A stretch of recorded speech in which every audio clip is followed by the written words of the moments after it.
یہ بہت خطرناک ہے، اور معاف کرنا مجھے میرے بھائیوں، یہ بہت بڑی مجبوری کی چیز ہے کہ ہمیں واضح کرنا پڑتا ہے۔ حق کو واضح کرنے کے لیے باطل راستوں کو بے نقاب کرنا بھی ضروری ہے۔ کیوں معلوم آپ کو؟ اس لیے ضروری ہے کہ اللہ کے نبی نے فرمایا تھا فَعَلَيْكُمْ وَإِيَّاكُمْ، لازم پکڑو سنت کو اور بچو بدعات سے۔ دونوں ضروری ہے، سنت کو لازم پکڑنا بھی ضروری ہے اور بدعات سے بچانا بھی ضروری ہے۔ اس لیے یہ بات اچھی طرح سے اپنے ذہنوں میں بٹھا لو، یہ ہمارے بھائی جماعت اسلامی والے سوشل کام کے نام پر، فلاحی کام کے نام پر، سماجی کام کے نام پر اور اس طرح کی باتیں کر کے میرے بھائیوں توحید کا کام، سنت کا کام، شرک سے آگاہ کرنے کا کام، بدعات سے آگاہ کرنے کا کام، اس کو پیچھے ڈالنے کی کوشش کرتے ہیں۔ اور جاؤ ذرا دیکھنا، کبھی یہ اچھی سے باریکی کے ساتھ اس کا مطالعہ کر کے دیکھنا، کیا جماعت اسلامی کے لوگ حضرت مولانا مودودی صاحب نے اپنی کتابوں کے اندر، اپنی تفسیر کے اندر، اپنے لٹریچر کے اندر اس جماعت کے جو متعلقین ہیں کبھی توحید خالص کی دعوت دیا ہے؟ جاؤ ذرا تلاش کر کے دیکھو، کیا توحید خالص کی دعوت موجود ہے؟ کیا شرک کی تردید کرنے کا کوئی مشن ان کے یہاں موجود ہے؟ کیا خالص سنت کی دعوت دینے کا مشن ان کے یہاں موجود ہے؟ کیا بدعات کی تردید کرنے کا مشن ان کے ہاں موجود ہے؟ نبی نے کیا فرمایا تھا؟ علیکم بسنتی، میری سنت کو لازم پکڑنا، وَإِيَّاكُمْ وَمُحْدَثَاتِ الْأُمُورِ، اور دین کے اندر نئی بدعات سے بچنا، چوکن نہ رہنا۔ یہ سب سے بڑا مشن ہے، سب سے بڑا مشن، اس لیے اس کو ہم نہیں چھوڑ سکتے۔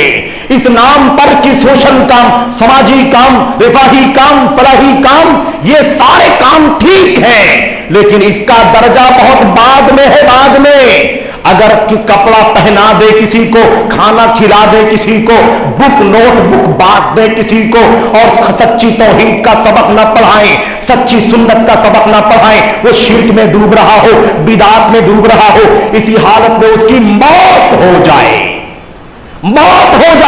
پیٹ بھرا ہوا ہو، کپڑا جسم پر ہو، کاغذ قلم ہاتھ میں ہو، لیکن توحید خالص نہ ہو، شرک کا عقیدہ رکھتا ہو، سنت نہ ہو، بدعات ہو اس کے اندر، اسی حالت میں مر جائے، بھلا بتاؤ کہ وہ آدمی جنت میں جائے گا یا جہنم میں جائے گا؟ کپڑے پہنا کر کے کیا کرو گے؟ پیٹ بھر کر کے کیا کرو گے؟ اگر اس کا عقیدہ ظاہر ہو گیا تو وہ پیٹ بھر کے کپڑے پہن کر کے بھی جہنم رسید ہو جائے گا۔ اس لیے یہ سب بہانے بازی نہ کرو، اس طرح دھوکے میں نہ آؤ میرے بھائیوں، پہلے سمجھو۔ اور کوئی بھی اسٹیج، کوئی بھی بینر، کوئی بھی دنیا کے اندر ماضی سے لے کر حاضر تک اور مستقبل میں بھی، میڈیا میں، کتابوں میں، پرانا نیا، جتنا بھی آپ کو اسٹیج، جتنا بھی پلیٹ فارم، جتنی بھی شخصیتیں آپ کو دکھائی دیتی ہیں، آج میڈیا پر بہت سارے لوگ چھائے ہوئے ہیں میرے بھائیوں، ہمارے یہاں بھی ہیں، پڑوسی ملک میں بھی ہیں، عرب میں بھی ہیں، غیر عرب میں بھی ہیں، یورپ میں بھی ہیں، نہ جانے کتنی ایسی شخصیات ہیں جو میڈیا کے ذریعے سے ہمارے نوجوانوں کو اپیل کر رہی ہیں۔ ایک قاعدہ یاد رکھنا، سب کو پرکھنے کا ایک ضابطہ، کیا اس کے یہاں توحید خالص کی دعوت ہے یا نہیں، شرک کی تردید ان کے یہاں ہے کہ نہیں، ان کے اسٹیج سے، بینر سے، ان کی کتابوں سے، لٹریچر سے، ان کے میڈیا سے کیا توحید خالص کی دعوت دی جاتی ہے یا نہیں دی جاتی ہے، شرک کی تردید کی جاتی ہے کہ نہیں کی جاتی، سنت، سچی سنت بتائی جاتی ہے کہ نہیں بتائی جاتی ہے، بدعات سے آگاہ کیا جاتا ہے کہ نہیں کیا جاتا ہے، صوفیت کی راہ کی دعوت تو نہیں دی جاتی، عقل پرستی کی راہ کی دعوت تو نہیں دی جاتی، انکار سنت کا راستہ تو نہیں دکھایا جاتا میرے بھائیوں، صحابہ کرام کے توحید کی بات تو نہیں کی جاتی، صوفیت کا راستہ تو نہیں اختیار کیا جاتا، اندھی تقلید کا راستہ تو نہیں دکھایا جاتا، ایسے رافضیت اور شیعیت کا راستہ تو نہیں دکھایا جاتا۔ ہمیں بہت اچھی طرح سے اس نقطے کو ذہن میں بٹھانا ہے۔ کوئی بھی بینر لے کر آئے، کوئی بھی جھنڈا لے کر کے آئے، کوئی بھی کتاب لے کر کے آئے، کوئی بھی شہرت لے کر کے آئے، پیمانہ ایک ہونا چاہیے، جو پیمانہ رب ذوالجلال نے اپنی کتاب میں دیا ہے، محمد رسول اللہ صلی اللہ علیہ وسلم نے اپنی سنت میں دیا ہے، امت کے صحابہ نے، بعد کے لوگوں نے برتا ہے، وہ پیمانہ یاد رکھا ہے، توحید، سنت، شرک کی تردید، بدعات کی تردید اور خالص صحابہ کرام اور تابعین کے نقش قدم پر چلنا، یہ جہاں پایا جاتا ہو اس کے لیے شہادت ہے کہ وہ حق ہے۔ اور یہ نہیں پایا جاتا، اس میں خلل پایا جاتا، اسے سیکنڈری بنایا جاتا، اسے بعد میں کریں گے، جب حکومت قائم ہو جائے گی تب کریں گے۔ اگر ایسا کچھ سننے میں آتا ہے تو سمجھ لینا کہ کوئی دھوکہ دینے کے لیے آ گیا۔ کچھ لوگ کہتے ہیں ارے بھائی ہم لوگ کریں گے بعد میں، سنت بتائیں گے، شرک بتائیں گے، بدعت بتائیں گے، توحید بتائیں گے، لیکن ابھی ذرا رک جاؤ، پہلے یہ سارے سوشل کام کر لینے دو ہمیں۔ اگر پہلے ہی توحید بتلائیں گے، شرک کی تردید کریں گے تو انتشار پیدا ہو جائے گا۔ پہلے ہی سنت بتلائیں گے، بدعات سے آگاہ کریں گے تو انتشار پیدا ہو جائے گا۔ مجھے بتاؤ میرے بھائیوں کہ توحید سے انتشار ہوتا ہے کیا سنت سے انتشار پیدا ہوتا ہے؟ نبی نے توحید سے، نبی نے سنت سے دنیا کی ساری قوموں کو ایک پلیٹ فارم پر اتحاد قائم کرنے کا راستہ دکھایا تھا۔ اور اس زمانے کے مشرکین کہتے تھے توحید کی بات کرو گے تو انتشار پیدا ہوگا، یہ محمد انتشار پیدا کرتا ہے صلی اللہ علیہ وسلم۔ آج بھی بہت سارے لوگ کہتے ہیں بار بار توحید کی بات کرتے ہو، بار بار سنت کی بات کرتے ہو، بار بار راہ سلف کی بات کرتے ہو، ارے اس سے انتشار پیدا ہوتا ہے، اس سے میرے بھائیوں دراریں پیدا ہوتی، نفرت پیدا ہوتی ہے۔ یہ سب باتیں مت بولو، یہ سب باتیں بعد میں بولنا جب اس کے حالات پیدا ہو جائیں گے۔ ہمارے سامنے قاعدہ ہے فَلْيَكُنْ أَوَّلَ مَا تَدْعُوهُمْ إِلَيْهِ شَهَادَةُ أَن لَّا إِلَٰهَ إِلَّا اللَّهُ۔ حضرت ابو موسیٰ اشعری، معاذ بن جبل، تم جا رہے ہو یمن، سب سے پہلے توحید کی دعوت دینا، نماز بعد میں، روزہ بعد میں، زکات بعد میں، حج بعد میں، ساری چیزیں بعد میں، سب سے پہلے توحید کی دعوت دینا، تاکہ توحید کی دعوت پا کے اگر قبول کر کے مرے تو جنت میں جائے، چاہے نماز نہ بھی پڑھا ہو، روزہ نہ بھی رکھا ہو، حج نہ بھی کیا ہو، توحید کا کلمہ پڑھنے کے بعد ہی اس کی موت ہو جائے تو جنت میں چلا جائے۔ یہ قاعدہ اصول یاد رکھنا میرے بھائی۔ اللہ سے دعا کرتے ہیں کہ اللہ تبارک و تعالی ہمیں اور آپ کو اپنی راہ سنت کو اچھی طرح سمجھنے کی توفیق عطا فرمائے، راہ اہل حدیث کو، راہ کتاب و سنت اور سلف کو، صحابہ تابعین کو ہمیں اپنے پلے باندھنے کی توفیق عطا فرمائے، اس نعمت پر اللہ کا شکریہ ادا کرنے کی توفیق عطا فرمائے، ہر طرح کے انحراف سے، ہر طرح کی ضلالت سے، ہر طرح کی گمراہی سے، ہر طرح کی فرقہ واریت سے اللہ تبارک و تعالی ہمیں اور آپ کو بچنے کی، آگاہ رہنے کی، چوکنا رہنے کی توفیق عطا فرمائے، ہر ایرے گہرے کو سننے، فالو کرنے سے بچنے کی توفیق عطا فرمائے، اپنے شریعت کے، سنت کے، اہل حدیثوں کے جو چوٹی کے ائمہ ہیں، ٹھوس علماء، ان کی سرپرستی میں رہ کر کے علم حاصل کرنے کی توفیق عطا فرمائے۔ آمین رب العالمین، صلی اللہ علیہ وسلم وبارک علی نبینا محمد وعلی آلہ وصحبہ اجمعین۔ السلام علیکم ورحمۃ اللہ وبرکاتہ۔